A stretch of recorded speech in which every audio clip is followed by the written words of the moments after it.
días para todos y empezando pues cumplidos hoy en este mes de enfermedades coexistentes y enfermedades del anciano. Queremos hablar de un tema que posiblemente ya hace un par de años tocamos y son los desórdenes neurocognitivos preoperatorios del paciente anciano. Un tema que sigue siendo absolutamente relevante, importante y sobre todo su detección, su sospecha, su diagnóstico y su manejo, y no dejar los pacientes ir pues como con estos desórdenes cognitivos como si no hubiese pasado nada. Aquí hoy la residente Sara Delgado, que es nuestra residente de primer año, nos va a hablar de los principales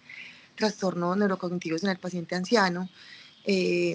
su diagnóstico, cómo se diferencian, su clasificación, y el doctor Jorge Trujillo fue su asesor, a quien agradezco mucho por asesorarla en la conferencia y por acompañarnos el día académico de hoy. Gracias a los que están conectados y a los que están en presencial. Y adelante, Sara. Bueno, doctora, muchas gracias por la presentación. Entonces, yo soy Sara Delgado Londoño, residente de primer año de anestesiología de la UPB.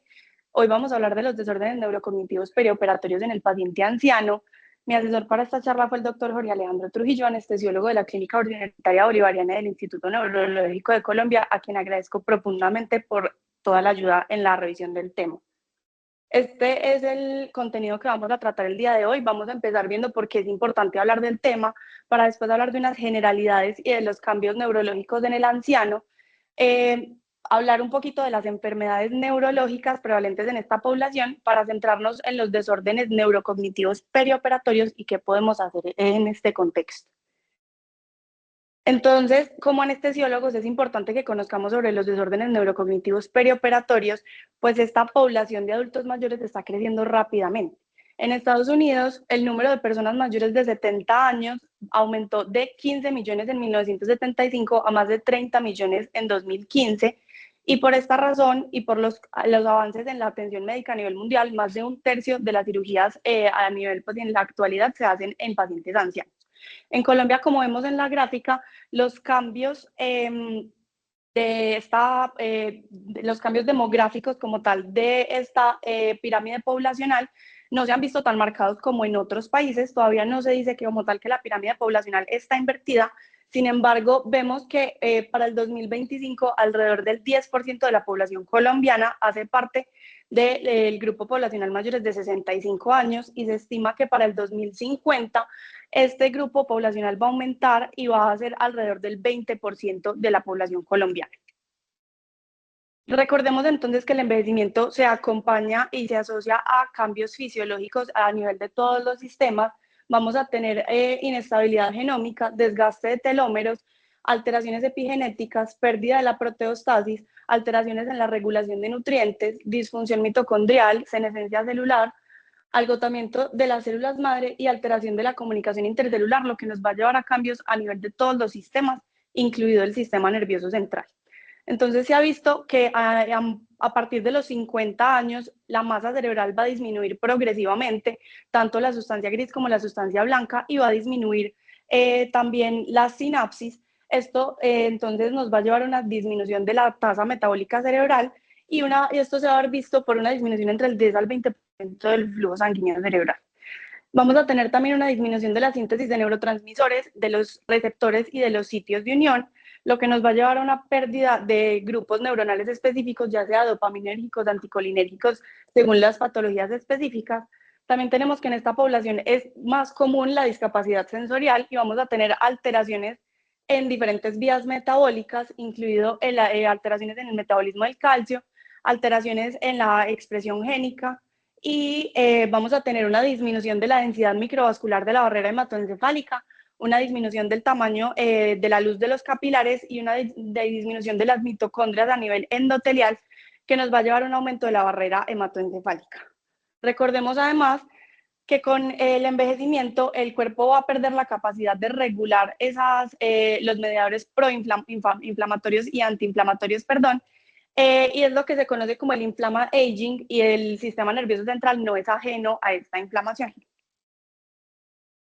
Tenemos entonces que la población anciana va a tener una mayor prevalencia de enfermedades neurológicas por todas estas causas que les menciono, que el déficit cognitivo va a ser cada vez más frecuente, y se dice que la prevalencia de trastorno neurocognitivo en los mayores de 80 años es alrededor del 20%. La enfermedad de Parkinson entonces va a ser el trastorno de movimiento más común en esta población, con incidencias que van desde 0.5 a 1% entre los 60 a los 70 años, y esta puede aumentar hasta el 3% en mayores de 80 años. Vamos a tener además alta prevalencia de enfermedad cerebrovascular,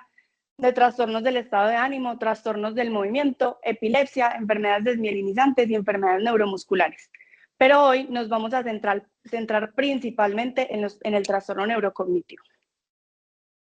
Entonces, el trastorno neurocognitivo va a ser aquel deterioro de la memoria y la cognición que podemos clasificar en trastorno neurocognitivo menor y mayor. El trastorno neurocognitivo menor va a ser aquella alteración de la memoria y de la cognición que va a ser mayor de lo esperado para la edad y para el nivel educativo del paciente. Y la diferencia pues, que hace como en esta clasificación es que el trastorno neurocognitivo menor no va a afectar la vida diaria del paciente ni me va a afectar la funcionalidad.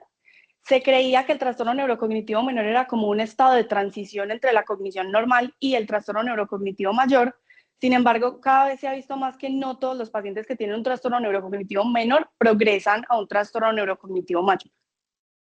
El trastorno neurocognitivo mayor, entonces, es ese declive cognitivo significativo en comparación con el nivel previo del paciente, que sí interfiere con la vida diaria y que vamos a tener alteraciones en los diferentes dominios cognitivos, ya sea el aprendizaje y la memoria, la cognición social, el lenguaje, la función perceptual y motora, la función ejecutiva o la atención compleja. Vamos a tener entonces diferentes causas que nos lleven y diferentes mecanismos fisiopatológicos que nos pueden desencadenar un trastorno neurocognitivo mayor, entre ellos la enfermedad de Alzheimer, la demencia vascular, la demencia por cuerpos de Lewy, la demencia frontotemporal y la enfermedad de Parkinson. En el 2018, un grupo interdisciplinario de cirujanos, anestesiólogos, psicólogos y psiquiatras se reunieron para llegar a un consenso en cuanto a la nomenclatura de estos desórdenes y estos cambios cognitivos que se presentan en el periodo preoperatorio o en el postoperatorio. Ellos tenían como objetivo llegar a un consenso para tener una nomenclatura mucho más estandarizada, por un lado para mejorar la investigación, pero también para mejorar la comunicación entre las disciplinas y las especialidades y dar un mejor manejo a nuestros pacientes. Y esto es lo que ellos definieron como tal. Entonces, los desórdenes neurocognitivos perioperatorios va a ser el término grande que me engloba el resto de los trastornos que vamos a ir hablando, y va a ser cualquier deterioro o cambio cognitivo identificado en el preoperatorio o en el postoperatorio. Cualquier cambio que yo encuentre antes de la cirugía o de la anestesia va a ser un desorden neurocognitivo mayor o menor, como el que les acabo de mencionar por los criterios. Si hago el diagnóstico en los primeros 7 días o antes del alta, el que ocurra primero, puedo estar ante un delirium si cumplo los criterios del DSM-5 para delirium, que ya vamos a ver, o ante una recuperación neurocognitiva retrasada, que es la que se va a presentar en los primeros 30 días con los criterios de trastorno neurocognitivo mayor. Si el diagnóstico persiste o se hace después de esos 30 días, pero antes de los 12 meses, vamos a hablar del déficit neurocognitivo postoperatorio, o de los desórdenes neurocognitivos postoperatorios. Cuando pasan 12 meses después del procedimiento, dejan de tener el término postoperatorio y vuelven a llamarse desorden neurocognitivo mayor o menor. En la actualidad, entonces, la patogénesis de estos desórdenes neurocognitivos perioperatorios no está completamente dilucidada, pero tenemos que hay un mecanismo multifactorial en el cual vamos a tener inflamación del sistema nervioso central, alteraciones y disfunción del sistema colinérgico, apoptosis de neuronas y estrés oxidativo que nos van a llevar a desarrollar estos desórdenes. Entonces, como les dije, el delirium postoperatorio definido por la DSM-5 va a ser la alteración de la atención y la conciencia que se desarrolla de manera aguda, que va a tener un curso fluctuante a lo largo del día, que va a tener además una alteración cognitiva adicional a esa atención y a la memoria y a la conciencia, ya sea en la memoria, en la percepción o en el lenguaje. Va a estar causado por una condición médica de base, ya sea una infección, un trastorno electrolítico, un trastorno metabólico, una intoxicación, entre otras, y no debe ser explicable en su totalidad por una condición médica neurocognitiva preexistente. Recordemos que se clasifica entonces en delirium hipoactivo, hiperactivo o mixto según la clínica del paciente. Y en cuanto a la epidemiología, tenemos que la incidencia en adultos en general puede ir entre el 2.5 al 4.5%, mientras que en mayores de 60 años esta incidencia va a aumentar hasta el 12 al 23.8%. Y uno de los mensajes grandes que quiero que recordemos hoy es que aproximadamente el 40% de estos eventos son prevenibles, por lo que es muy importante poder identificar en qué podemos impactar nosotros. ¿Y por qué es tan importante disminuir la incidencia de estos desórdenes neurocognitivos perioperatorios? Tanto el delirium como la recuperación neurocognitiva retrasada, como el déficit cognitivo postoperatorio, se han asociado a una mayor estancia hospitalaria, una mayor readmisión a 30 días, lo cual me va a aumentar los costos de atención en salud. Vamos a tener una disminución de la calidad de vida y un mayor riesgo de trastorno neurocognitivo mayor como en el futuro, y vamos a tener un mayor riesgo de mortalidad perioperatoria y a largo plazo. Se vuelve entonces indispensable identificar cuáles son esos factores predisponentes y precipitantes que nos van a llevar a un paciente a desarrollar un desorden neurocognitivo perioperatorio. Vamos a tener factores predisponentes como la edad avanzada, el bajo nivel educativo, la clase funcional, el deterioro cognitivo previo, la discapacidad, los pacientes frágiles, pacientes con múltiples comorbilidades, pacientes que abusen del alcohol y pacientes desnutridos. Y vamos a tener algunos factores precipitantes importantes en el perioperatorio, que algunos van a ser modificables, otros no. Vamos a ir hablando de eso en el resto de la charla, pero vamos a tener en cuenta entonces el ayuno prolongado de líquidos, el dolor preoperatorio, el uso de anticolinérgicos, benzodiazepinas y el uso indiscriminado de opioides, la cirugía abdominal y ortopédica, la cirugía prolongada, el dolor postoperatorio y la estancia prolongada en UCI. Entonces, ¿qué podemos hacer desde el preoperatorio, en el intraoperatorio y en el postoperatorio? En el preoperatorio se recomienda entonces, además de la anamnesis y el examen físico que siempre hacemos, hacer una evaluación geriátrica específica para identificar esos factores de riesgo que acabo de mencionar, para evaluar la capacidad cognitiva preoperatoria de mis pacientes, que ya lo vamos a hablar, para documentar el estado funcional, la fragilidad y el riesgo de caídas, y para por lo menos identificar o controlar si se puede la polifarmacia. Recordemos entonces que el ayuno para líquidos va a ser un factor precipitante, el ayuno prolongado va a ser un factor precipitante para estos desórdenes, y se recomienda adherirse a las guías de ayuno y permitir líquidos claros hasta 2 horas antes de la cirugía, para evitar esa deshidratación y ese ayuno prolongado que de pronto nos pueda desencadenar un desorden neurocognitivo perioperatorio. Y recordemos que el uso de benzodiazepinas, anticolinérgicos y el uso indiscriminado de opioides, especialmente de meperidina, también se va a asociar a una mayor incidencia de estos desórdenes, por lo que debemos hacer un uso responsable, consciente e individualizado en los pacientes cuando necesitemos usarlos. Entonces, en el 2016, el Colegio Americano de Cirujanos y la Sociedad Americana de Geriatría sacaron una guía de práctica clínica de la evaluación preoperatoria óptima del paciente geriátrico, y ellos recomiendan detectar el deterioro cognitivo preoperatorio para identificarlo como un factor de riesgo, para guiar la toma de decisiones y para tener un nivel basal por el cual comparar en el momento en que requiramos hacer un diagnóstico de alguno de estos trastornos. Hay múltiples escalas que están validadas para hacer este diagnóstico. Sin embargo, vamos a tener múltiples limitaciones. La principal en nuestro contexto va a ser el tiempo, porque aplicar alguna de estas escalas en el poco tiempo que tenemos en una evaluación preanestésica puede ser poco posible. Además, no se conoce el momento óptimo ni la frecuencia ideal en la que se deben aplicar estas escalas, y recordemos que pueden verse afectadas por factores como la ansiedad, la depresión, el dolor y medicamentos. Entonces, una de las escalas más utilizadas y más estudiada va a ser el Mini-Mental. La puntuación va de 0 a 30 y los puntajes más altos indican un mejor rendimiento cognitivo. Vamos a tener múltiples dominios cognitivos evaluados, como la memoria y el lenguaje. El problema es que se ha descrito que tarda más o menos 10 minutos en realizarse, que es tiempo que nosotros en una consulta preanestésica probablemente no tenemos. El MOCA, entonces, van a ser 30 ítems, un puntaje inferior a 26 indica deterioro cognitivo.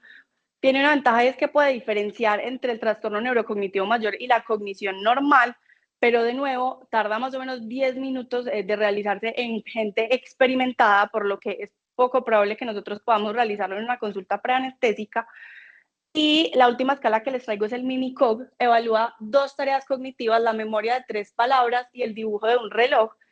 En total son 5 puntos y menos de 3 puntos indica un posible deterioro cognitivo y la ventaja que tiene es que tarda menos de 3 minutos en realizarse. Incluso se ha visto que hacer solo el dibujo del reloj sería una estrategia de tamización pues suficientemente adecuada para evaluar ese estado cognitivo preoperatorio de mi paciente.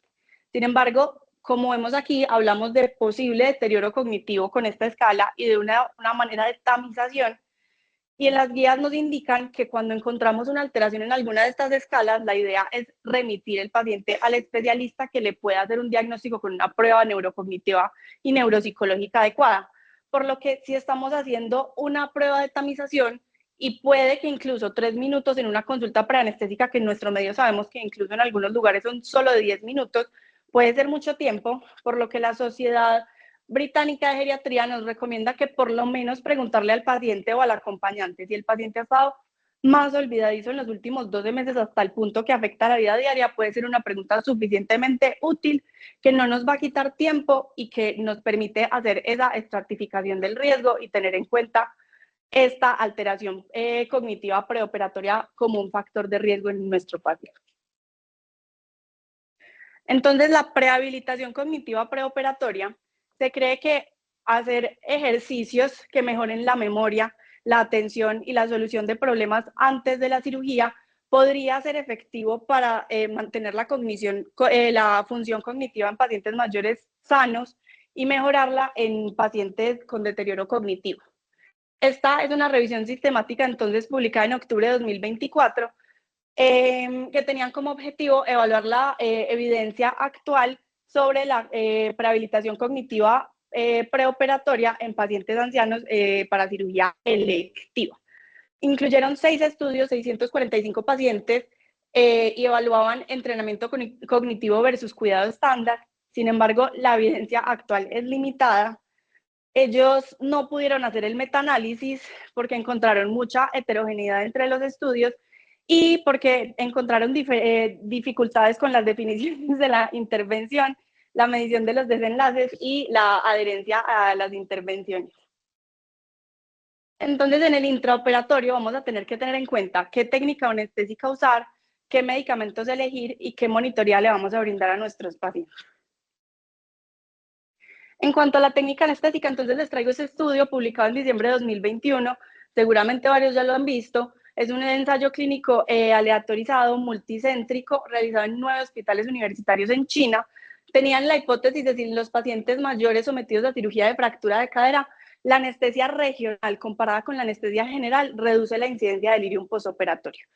Ellos compararon entonces 941 pacientes, anestesia regional entendiéndola como anestesia espinal, epidural o combinada, sin sedación, con anestesia general ya fuera balanceada o TIVA, y encontraron que en esta población la anestesia regional comparada con la anestesia general no redujo la incidencia de delirium postoperatorio. Es por esto que incluso las guías de la Sociedad Europea de Anestesiología publicadas el año pasado sobre el delirium postoperatorio no pueden hacer una recomendación específica sobre qué técnica anestésica elegir con baja calidad de la evidencia, pero seguimos teniendo que individualizar en nuestros pacientes qué técnica anestésica vamos a elegir. Por ahora no hay una mejor que otra en cuanto a desórdenes neurocognitivos perioperatorios. En cuanto a los medicamentos, entonces, Propofol versus inhalados, esta es una revisión de intervención publicada en 2018. Tenían como objetivo evaluar el mantenimiento de la anestesia con inhalados versus TIVA basada en Propofol. Incluyeron 28 ensayos clínicos aleatorizados, 4.507 pacientes ancianos llevados a cirugía no cardíaca y encontraron que para delirium postoperatorio la calidad de la evidencia era muy baja, pero no había diferencia entre los inhalados y el propofol. Y para déficit cognitivo postoperatorio, con evidencia también de baja certeza, encontraron que el mantenimiento continuo basado en propofol podría reducir el déficit cognitivo postoperatorio, pero como vemos, con evidencia de muy baja calidad, que no podemos pues como tal hacer una recomendación. Cuando ellos publicaron esta revisión, había 11 estudios en curso, de los cuales 2, pues han salido varios, 2 han encontrado que les iba mejor con Propofol, uno encontró que no había diferencia y uno encontró que les iba mejor con Seborane, por lo que seguimos sin tener uno que sea mejor que otro por ahora en cuanto a desórdenes cognitivos perioperatorios. Y al tratarse de trastornos multifactoriales, algunos autores dicen que el trauma quirúrgico o la patología subyacente podrían ser factores más importantes para determinar el desarrollo de estos desórdenes, más que el medicamento como tal que usemos para mantener la anestesia. En cuanto a la dexmedetomidina, entonces esta pareciera tener un perfil muy bueno. En este contexto, esta es una revisión sistemática con metaanálisis que tenían como objetivo evaluar la administración perioperatoria de dexmedetomidina para prevenir delirium en adultos en cirugía no cardíaca. Fue publicada en 2021, incluyeron 13 ensayos clínicos aleatorizados, 4.015 pacientes mayores de 18 años para cirugía no cardíaca. Y cuando hicieron el análisis por subgrupos, encontraron que en los pacientes mayores de 65 años, la administración perioperatoria de dexmedetomidina redujo significativamente el delirium en esta población. Incluso en la guía que les menciono del manejo del delirium de la Sociedad Europea de Anestesiología, recomiendan que la evidencia sugiere que la dexmedetomidina usada intraoperatoria o en el postoperatorio puede usarse con el objetivo de prevenir el delirium, pero que siempre debe hacerse un balance de la relación riesgo-beneficio, teniendo en cuenta que en todos estos estudios, en el grupo de dexmedetomidina, sí hubo más bradicardia e hipotensión, entonces tengo que tener en cuenta a qué paciente le estoy ofreciendo esta intervención. En cuanto a la monitoreada básica, entonces recordemos que la hipotensión se ha asociado con desórdenes neurocognitivos perioperatorios. Esta entonces es una cohorte retrospectiva, 1.083 pacientes de una edad promedio de 62 años, en la que encontraron que tanto la hipotensión intraoperatoria como la postoperatoria se asocian a delirium postoperatorio en pacientes críticos. Y aunque hay metaanálisis incluso más recientes que no han podido encontrar como tal esta asociación con una buena calidad de la evidencia, tenemos muchísimas otras razones para evitar la hipotensión en estos pacientes, por lo que esta simplemente es una razón más que nos, pues como apoya esta recomendación de evitar la hipotensión. Recordemos entonces que la monitoreada básica incluye el termómetro y que la hipotermia intraoperatoria se ha asociado a mayor incidencia de sangrado y de infección del sitio operatorio. Esta es una cohorte prospectiva, 510 pacientes de entre 40 y 90 años, en la cual encontraron que la incidencia de delirium postoperatorio fue significativamente mayor en el grupo con hipotermia intraoperatoria, con un 62% comparado con el grupo de temperatura corporal normal en el intraoperatorio en 9.8%, incluso después de ajustar por variables confusoras. Obviamente esto sigue siendo un ensayo observacional, pero nos da incluso más razones para seguir evitando la hipotermia en nuestros pacientes. En cuanto a la monitoría de la profundidad anestésica, entonces esto es algo que ha sido un poco controvertido. Esta es una revisión sistemática con metaanálisis publicada en 2022. Tenía como objetivo evaluar la profundidad anestésica y los efectos de esta en los desórdenes neurocognitivos perioperatorios en los pacientes de alto riesgo. Incluyeron 15 ensayos clínicos aleatorizados y estudios prospectivos todos en pacientes mayores de 60 años y encontraron que para delirium postoperatorio los valores altos de BIS se asociaron con una menor incidencia de este trastorno con una heterogeneidad importante, y para el déficit cognitivo postoperatorio a los 3 meses, los valores altos de BIS se asociaron a una menor incidencia de este desorden con una heterogeneidad un poco menor. Recordemos además que hay otros estudios un poquito más viejos que nos han asociado el tiempo en burst suppression, o sea, un BIS menor de 20, con el desarrollo de estos desórdenes neurocognitivos, específicamente con el déficit cognitivo postoperatorio, por lo que, aunque no tenemos evidencia como tal por ahora suficientemente sólida y faltan estudios que estén más estandarizados y con mejor rigor metodológico, tenemos que recordar entonces que el cerebro de estos pacientes es más frágil, como lo hemos visto, que no van a responder igual a los anestésicos que un paciente joven y que un paciente que no tenga un trastorno neurocognitivo previo, y que guiarnos por un valor de MAC, por ejemplo, puede no ser lo más confiable en esta población, por lo que nos podemos ir llenando de razones para usar esta monitoría de la profundidad anestésica en esta población.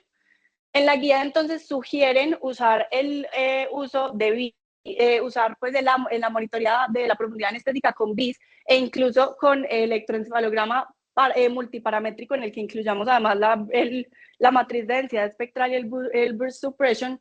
para disminuir el riesgo de estos trastornos neurocognitivos con un nivel de evidencia bajo, pero pues sigue siendo una recomendación que se puede tener en cuenta.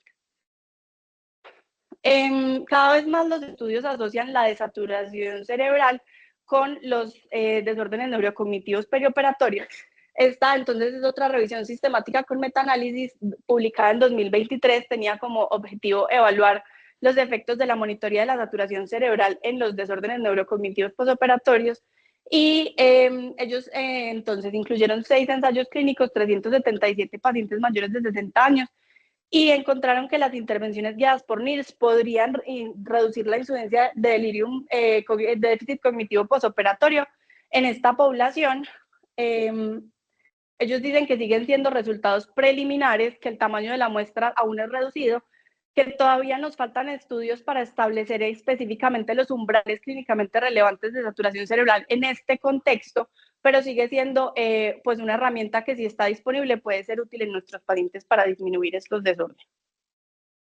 En cuanto al postoperatorio, entonces vamos a tener 3 pilares fundamentales para el manejo de estos pacientes con factores de riesgo. Va a ser fundamental el manejo del dolor en el postoperatorio, porque como vimos es un factor desencadenante de trastornos neurocognitivos perioperatorios,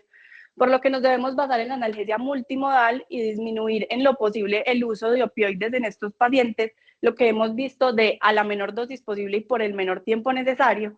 para disminuir la incidencia de estos desórdenes. Además, vigilar y diagnosticar los desórdenes neurocognitivos perioperatorios de manera activa e implementar las medidas no farmacológicas que sabemos que es incluso lo que más evidencia tiene, más que todo lo otro que les acabo de decir, como la orientación espacial, la comunicación, permitir el soporte social y las visitas, la estimulación cognitiva, la movilización temprana, evitar la deprivación del sueño, corregir los déficits sensoriales, ya sea el auditivo con el audífono, el visual con las gafas, permitir las prótesis dentales, permitir la nutrición o al menos evitar la deshidratación y en general brindarle un cuidado interdisciplinario e integral a nuestros pacientes. Las conclusiones que quiero que nos llevemos el día de hoy es que en los pacientes ancianos, especialmente los que tienen un trastorno cognitivo preexistente, tienen un mayor riesgo de desarrollar desórdenes neurocognitivos perioperatorios, que los desórdenes neurocognitivos perioperatorios son frecuentes y que aumentan la mortalidad y que hasta el 40% son prevenibles. Y recordar que al ser trastornos multifactoriales debemos reunir las estrategias farmacológicas, no farmacológicas y de monitorización para disminuir su aparición o al menos evitar que perduren en el tiempo.